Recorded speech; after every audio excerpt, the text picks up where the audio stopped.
Sinibingelele ke sinamukele kwi-Real TV One Stories. Igama lami uNelo The Lace. Namhlanje nginosisi la ozochaza isitori sakhe esidabukisayo. Okay, angiqale la. Kwi-comment section abantu ngiyababona bathu intamba bafethu. Khona usisi kade nginaye last week owabula lo mkhonyana wakhe ngendaba zamafa. Bathi abanye umsizelani. Ukhumbule ukuletha umuntu lekhaya uzoshela isitori sakhe senzela ukuthi nomuntu kwi-simple situation ofisa ukuyenza lento le angayenzi at all ngoba ayilungile elosisi sizobe eshama izinto zakhe. So namhlanje sibhalela usisi la noma umama depend ukuthi noma umbona kanjani, angazi uzombona kanjani ngoba aveli ugogo wakhe wayethakatha. So sizozwa isitori siswami sikubingelele sikwamukele kwi-Real TV One Stories. Yebo sanibonani, ngiyabingelela. Ivuzo sakhe phansi ngathi uthwile. Ngishaka ngavela incane. Oh incane, okay. Siswami nje straight to the point. Usisi ukhulelephi? Sesibuza kanjani umuntu lekhaya? Just ukubona i-background yomuntu ngoba ama-background ethu sabantu ayafana yabo. Aba-experiences zethu khathini ngicatshela ukufana. So wena ukhulele emndenini onjani? Yebo, oqala ngiyabingelela. Mina ngikhulele eLimpopo. Okay. Emndenini wasekhaya. Bengiyintandokazi, intombi yasekhaya ethenjiwe A1. Ngilandela abesilisa abangu-3. Sizalwa ngumama uMankomo. Okay. Nobaba uNcube. Sinogogo wethu esikhule naye, sikhulisile, esithanda. Okay. Ngathi simthanda. Kodwa kuthe ukuya kwesikhathi uma nobaba bebeshadile. Kodwa bagcina behlukana. Kunezingxabano umama esola ukuthi ugogo ungathi uyathakatha.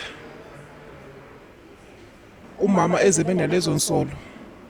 Khoza uthi uke wabe nabantwana ababili abashonayo nje engakwazi ukuthi bashona kanjani. Kodwa uma esiya ema-church bethi laba bantwana kubanje ugogo uyena obabulalayo. Then uma mayetshela ubaba bengumuntu ophuzayo ozidakelwayo nje ngaso sonke isikhathi. So umama emtshela ukuthi ugogo unento oyenzayo. Ubaba bengathembi, engamkholi umama. Waze kwafika kuleso stage ukuthi ubaba lo mama behlukane. Sasala thina ekhaya nogogo nobaba. Bathi ubaba vele ubeyiphuzela, anganakile nje umnteni, angasinaki nathi. Kodwa thina besihlala nogogo isikhathi esiningi masinenkinga sitshela ugogo. Kodwa ugogo ngenye day nami ngathi mangilele nje. Ngilele naye. Uthe phakathi kwamabili ngithi ngiyamsheka, angimbonanga ugogo. Ngamdinga engubeni ngangamtholi. Ngabuya nami ngamtshela ubaba. Kodwa ubaba akazange ayithembe yonke leyo nto. Kwahlala ubaba wayenza accident. Washona sasala nogogo. Kwaba buhlungu khona ukuhamba kababa, umama akasekho eduze nathi. Ubaba naye seshonile. Yaba buhlungu inhliziyo zethu zonke. Kodwa pho mina ngubani bengakuvimba ukufa. Sasala nogogo. Isikhathi eside. Umkhulu yena asange sibe mazi yena. Sathi masiqala nje ukuvula amehlo kwathiwa naye washona. Ngesikhathi sempi eshawa ngabantu. Bemshayela ukuthi naye ubethakatha. Okay. Masithi siyayibheka lento kushuthi ubuthakathi basuka kudala. Nami bengingathembi ukuthi ugogo uyathakatha. Ngaphandle kwalelo langa engathi mangiphaphama ngithi ngiyamsheka ngathola ukuthi ugogo akekho engubeni. Wabuye kuseni ngimbhekile kodwa ngisaye ngisho ukuthi ugogo uphi. Leso sikhathi ugogo mayebuya wabuye emhlophe engathi umuntu ogcobisa umlotha. Kodwa kwaba nzima ukuthi ngimbuze. Ngathula. Kwahlala. Omakhelwane kade belokhu bemsola ugogo. Kwaphela abantu, ifamily lokhu iphela abahlobene nathi. kodwa makuthiwa kuyahanjwa wonke umuntu kusola ugogo until kuzofika esitejini sokuthi ugogo uyahlala naye. Noma simbuza sometimes ifamily imbuza ukuthi kunento oyenza ayale, kodwa kuthe ngelinye ilanga nami ngazibambela amathupha. Ugogo wayethi ngilele kanti angilalanga, ngambona ugogo ephuma. Mayephuma ugogo ngamlandela. Ngesikhathi ngimlandela ngambona ugogo egibela imfene. Sisi namhlanje angikholwa into ongayibona kugogo. Mangicabanga ngiyangizwisa ubuhlungu. Ugogo wagibela imfene wahamba. Sasala thina. Uthe mayesile ngileke ngihlela ngilalanga mina ngilindile ngithi ugogo ngizambona ebuya. Kodwa ugogo akasabuyanga. Sathi masahleli sazokuthiwa ugogo utholakala emzini ebanjiwe nemfene. Sabizwa singumndeni wonke sahamba sahambona. Umphakathi wamshaya ugogo phambi kwethu sonke singelanto sizoyenza. Wamshaya waze washona simbhekile. Mabemshayela imfene le yabale kasibonanga ukuthi yayapi. Kuthe ngemva kwesikhathi ugogo sengcwatshiwe. Imfene le besithi masilele ebusuku ibuye ekhaya. Makuphekiwe ekhaya ukudla vuka kungekho. Yonke into ekhaya nokudla akulasti kuyaphela. Masemasontweni kubanjwe imfene yashonga ugogo. Kunzima impilo esiphilayo. Namanje asitholi bantwana. Sinezinkinga. Noma sithola ama boyfriend alasti ayahamba. So ngicela usizo. Okay. Njengamanje ekhaya nisele noba Ekhaya sele singabantwana bodwa akasekho umuntu omdala. uma wakho na nje sekahamba kusakhona ubaba wakho asangaphinda abuye. Akazange aphinda abuye until manje. Niya communicate inhlobo naye. Uma wahamba la wahamba khona bathi waya eMozambique thina sikhulele eLimpopo so asikwazi ukumthola. Okay, uma wakho vele engayena South Africa. Bengasiyena. Okay. So uma niya kubantu abahlolayo bathini bona if niye siyaya kodwa mase siyakhona bathi ugogo wasibopha wathi ngeke sishade. Fanele amadoda sibana wahambe shade leyo mfene yakhe. Sure. Labesilisa obhuti bami abashadile abasebenzi bayahlupheka nje, nami ngiyahlupheka. Ekhaya njengamanje singasebenzi niphila ngani? Siphila kanzima. Obhuti sebeze beyenza into yokuhamba bebambe inkunzi bethathela abantu amafoni. Nami ngicethiswa yibona mangicela imali ochiqina ibona abanginikezayo mabeshansini. Manje ke since ugogo wakho eyashaya umphakathi nibuka so everyone uyazi emphakathini. Akekho umuntu ongakwazi. Niphila kanjani ke emphakathini ofanayo lo wabulogo gwenu? Asina choice, sesiphila impilo yethu. Asisena bangani. Akekho umuntu othanda ukuba umngani wami. Ngoba bonke sebethi nami ngiyaloya. Ngiyathakatha njengogogo. Manje lemfene mayibuya okay ngiyadideka manje ngani noma ngizosayikhuluma yini ukuthi ifunani ithini kwenzakalani? Ayikhulumi. Angiboni mina mangilala nayo kodwa esontweni bafika bethi ngidlala lemfene. Wena move ekseni uzizwa unjani? So normal njengazonke insuku? Cha.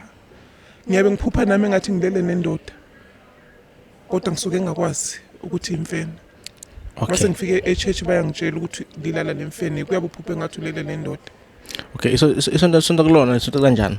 Ngisontisa yona. Oyiza yahlolelwana futhi. Yebo. Umoya kuvuka umoya. Yebo baya profit. Okay, njengamanje unazo ingane? Anginangane. Okay. Uma isoka lakho lelo suku nalo usutholile. Uma lithi liyahamba kuwena, lisuke lithi kwenzakalani? Alicacisi livele nje maybe lifike one day angisaphindi libona liphinde likhulume nami efonini ngivele nje lingiblock. Uma ufikile ke one day niya enkonzweni ekamereni. Cha uya siyazama uyafika athi eyangithinta agcine nje adineke aphuma ahambe angasangithintanga. Awushuthi kahle kahle lemfene noma lesilwane lesisenza imfene asinomona asifuni lutho ngawe. Abafweni bona bayaba nama girlfriend abanawo noma engabe nawo uyabe nawo komlomo mayifika eduzeni la girlfriend yatshintsha yabaleka yamshiya. Okay.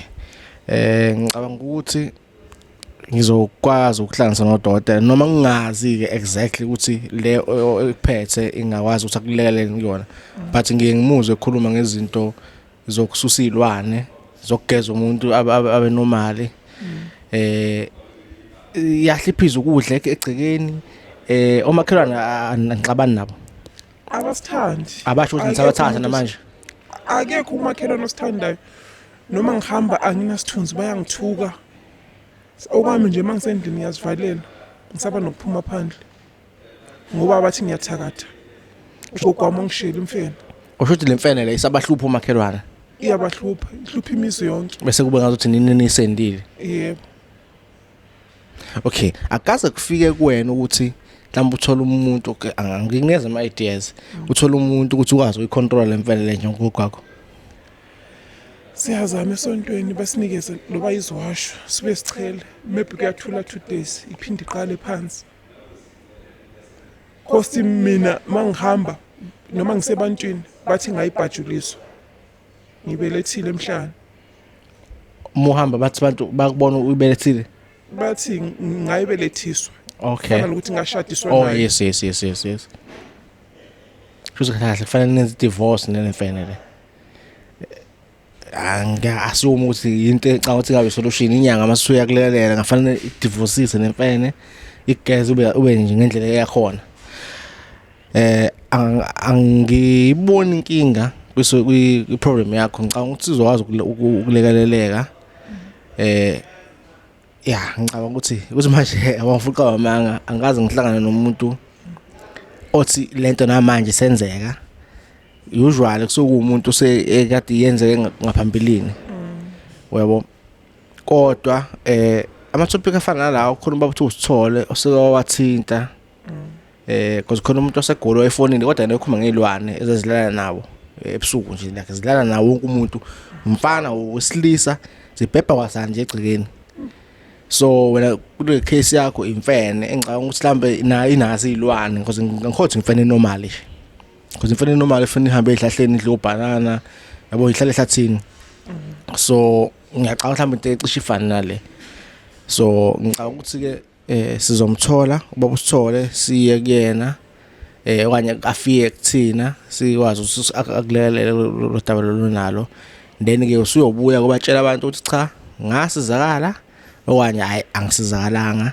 Mhlawumbe futhi mekhona umuntu obukayo la othi yena lento le angayenza mhlawumbe usekwaba ne-experience efana nale noma naye umunye usekwafana nawe wathola umuntu lapha endabuko kwi-comment section akasitshele lo muntu lapha endabuko okanye umuntu lapha endabuko akasibhalele sikwazi ukuthi sikuhlanganise naye akwazi ukuthi akulekelele ngoba igcina usuku kufanele ufike ekhaya ukwazi ukuthola usizo. Ngiyacela impela usizo ngiyaludinga kakhulu. Usabafisa nje abantwana wena? Ngiyabafuna abantwana futhi ngiyamfuna umnyeni. Bonke oshomba bami engifunde nabo bashadile banabantwana. Kumina kube buhlungu mangibona oshomba bami kube nabantwana mina ngingenalutho. Banemizi abanye mina nginamuzi ngiyinhlekisa nje. Ngiyaludinga usizo kakhulu. Awazi ucabanga ngelanga mhlawumbe ukuthi njengoba kuthiwa imfene ushade nayo ilala nawe futhi kungenzeka vele ukhulelwe nje. Angazi futhi ngiyesaba ukuthi ngikhuleliswe imfene ngicine sengizele imfene.